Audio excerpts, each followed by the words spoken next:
Hey YouTube, welcome back for some Friday philosophy, and it's actually on a Friday night for a change. How about that?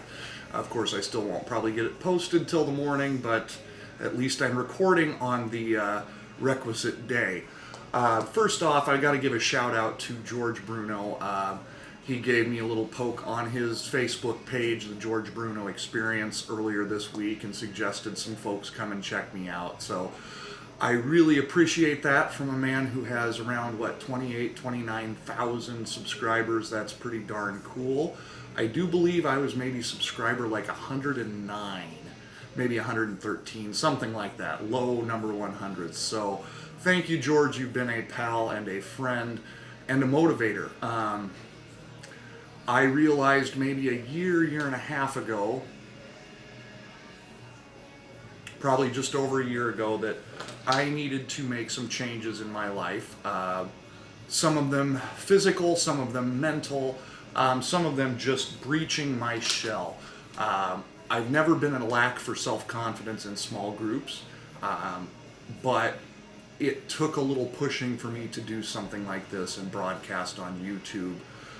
So for that, I thank you, George. You've been a source of inspiration, motivation, friendship, all of those things. And for those of you wondering, I'm not trying to copy the George Bruno beard, but that is actually how I found his channel, was hunting for beard tips and the like, and it's been an ongoing thing ever since. So once again, thanks. But something's been bothering me all week. I had a lunch date with a friend on Monday, and we were just talking about this and that, and it spiraled into social issues. Not anything too intense. I know where to pick my battles and how to fight. But she mentioned something that happened over a year ago. It was a nationwide controversy. I'm going to leave out the details because that's not what this is about. But she went from zero to pissed off in about 2 seconds. And I mean, this issue is a year and a half, 2 years old. And she was just on fire, angry. And I kind of had to sit back and scratch my head. I'm going, oh my goodness. We all get angry, right? We all get mad. There's hot button issues for each of us. But this one just absolutely set her ablaze.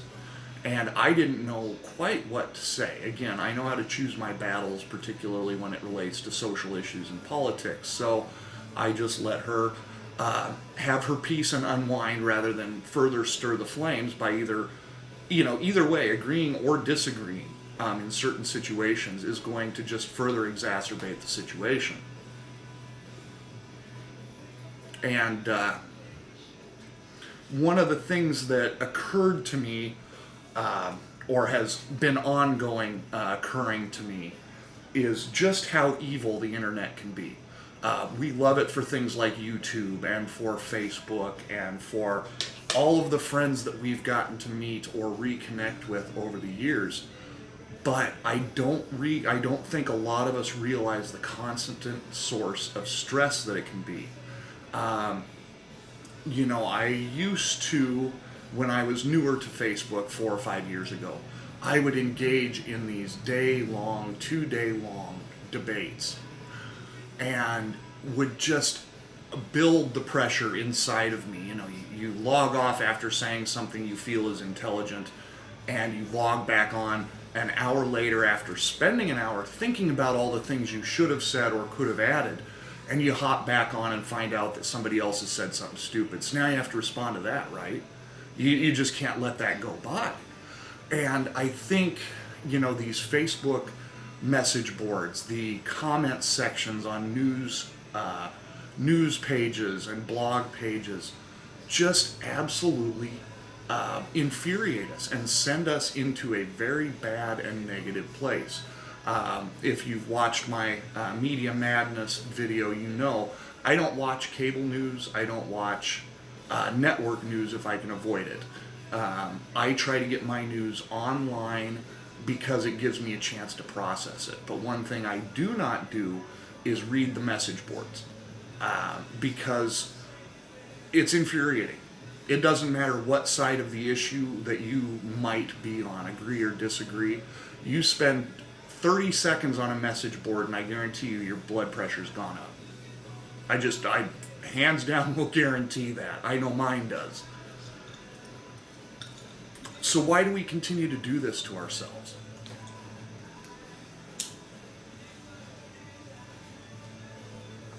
And for those of you that are interested, I've got my Dr. Graybo that I purchased at Walgreens. That's right, Walgreens. And my off-the-shelf pipe tobacco, Blender's Choice, which is also not exactly top of the line, but it sure is enjoyable from time to time. Anyway, when you go to a party, or when you go to a bar or whatever, you, over the years, have inevitably run into somebody that's just Debbie Downer and can bring down an entire group of people in a matter of minutes. And you leave in worse shape than when you got there. Not speaking of the alcohol, by the way, but mentally. And so you leave these places and you're going, man, should have just stayed home. Well, imagine when you get on a message board with a bunch of like-minded people who are upset about something. It's going to drag your attitude down. It's an inevitability. And you are going to buy into this collectivism, this social collectivism nonsense that's bred across the internet. And again, this is regardless of political party, this is regardless of social issue. This is just the reality of the internet world. And I am just amazed, at myself included, but that people will continually allow themselves to be drug into this pit and then just beaten with 2x4s. Nobody wins. Nobody wins. And, whether you're the troll or whether you're the one being trolled,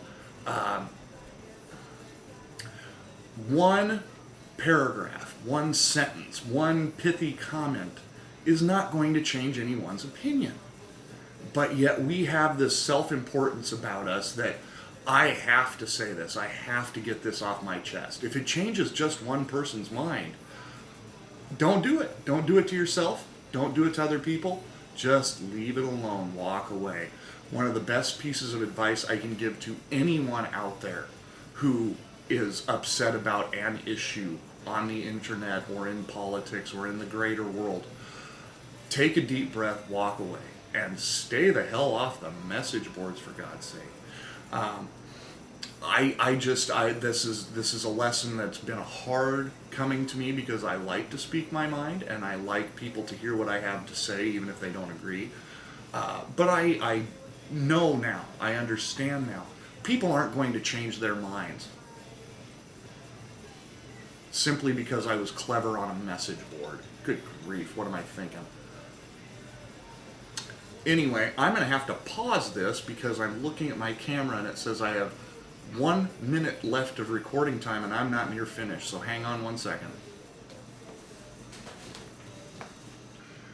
Okay, I'm back. I had a friend stop by at about the exact moment I was changing cards, so here I am 1 scotch later in the evening, but hopefully still making sense. So message boards.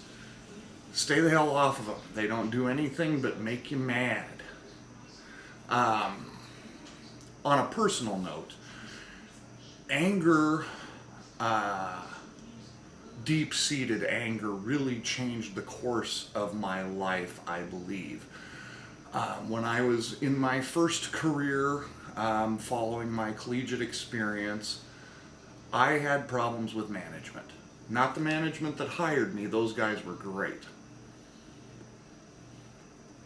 But as times change, managers change, and presidents change, and all of that. And the new regime, I didn't get along with. They were wrong. Now, were they actually wrong? Hard for me to say now 15 years later, but at the time, they were wrong, trust me. I was a very smart, very mature college graduate who assumed that he knew everything that he needed to know. So when the screws got turned against me, I fought back. rather than accepting the fact that there were things in my life that I had not yet, or I had yet to understand. Um, Typical of a young 20-something, just a little bit rebellious because I've got a college degree now, and I remember getting off of work one day and I met a friend of mine who was a philosophy professor who had recently retired. He was also a teacher of mine. But I went on a rip and tear and rant with him and told him about everything these people were doing wrong. And he kind of stopped me and he says, I'm 65 years old and there's very little left in life worth getting upset about. And I just remember pausing and being ultimately completely dumbfounded by that. Because here's, not only is he one of my good friends and he's telling me I'm wrong, but he's also combating it with one of the most sound pieces of logic I have ever heard. Like, wow, okay. So here is this guy who works at the same place that I do, who's telling me, don't sweat the small stuff. And to me, it wasn't small stuff. To me, it was very, very big stuff. But he's like, don't worry about it, man. Don't get upset about it. And I have to say that moment probably changed the course of the rest of my life. Now, had I had a little more sense about me, I probably wouldn't have gotten myself into the fix that I did, which ultimately, resulted in me leaving. But that said, what a perfect statement at a time when a young 20-something is just out of his mind, angry. And I mean angry to losing sleep angry. And stupid angry because it's stuff that didn't affect me directly. Some of it did through the career. But ultimately, I could have gone along to get along and survived all of that and been much better for it in the end. But instead I chose to get angry, fight back, and ultimately ended up leaving. Now, excuse me, sorry. Another little turning point following this anger episode with my college professor friend was the fact that my dad went through cancer and ultimately passed away, as did my mom.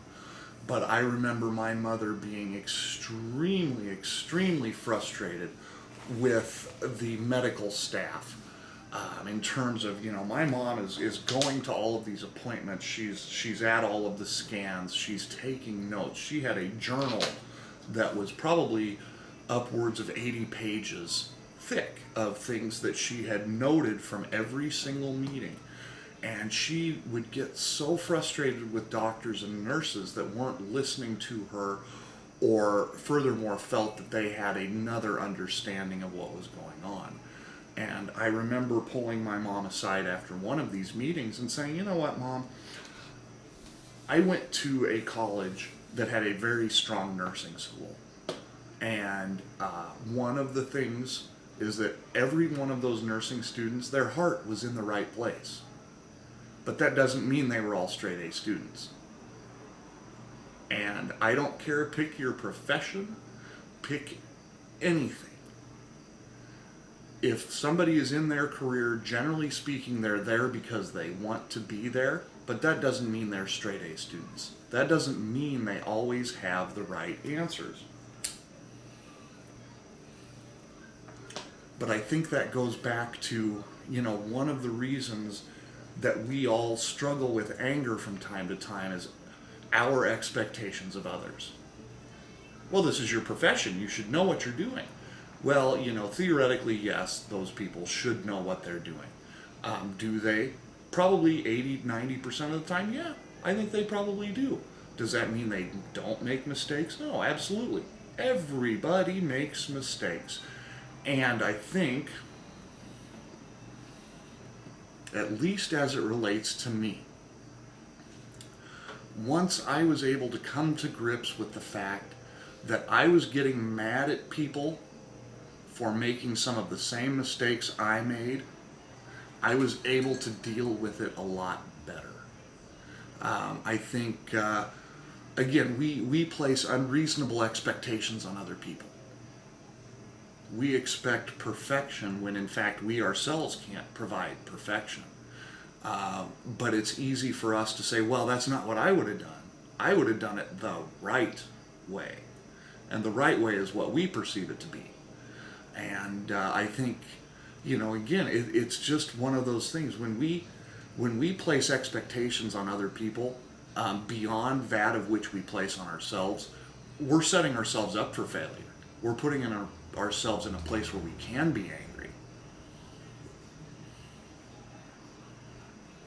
So, I don't have all the answers. That's not what this is about. I don't mean this to be a lecture. But I am providing a little bit of insight and experience in some of the things that I've dealt with and some of the mistakes I've made. And again, some of those are placing expectations on other people that are unrealistic. Expecting them to know things that they can't possibly know or can't be expected to be perfect on all of the time. As it relates to healthcare, we all want perfect doctors. And generally speaking, I think that they perform well above average. I've never had a bad experience. I shouldn't say that. I have never had a doctor or a physician that I've considered to be bad. Have I had some where I feel they didn't prescribe the right medication or did not take the appropriate course of action? Yeah, I've had those thoughts. But overall, I think they do their job as well as anyone could ever expect. And I think that's probably true for almost all of us. But when we expect perfection from other people before we expect it from ourselves, that's where the pitfalls come. And so anyway, I have droned on long enough, and I can tell that because my scotch is nearly empty. So I'm going to call it quits for this edition of Friday Philosophy. I will leave you with this.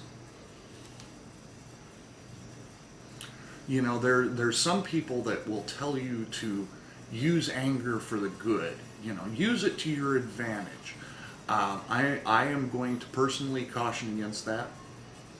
And for this and only this reason, there are professional athletes, boxers, football players, basketball players, pick your sport, that can use anger to their benefit. But they are in an aggressive field of play where contact is okay and often recommended, especially if you're playing, say, football. So it works in those arenas. If you can teach yourself to bottle it up and release it at those specific times where it's warranted, I think from a general, just pedestrian perspective, those of us, whether we're blue collar, white collar, whatever,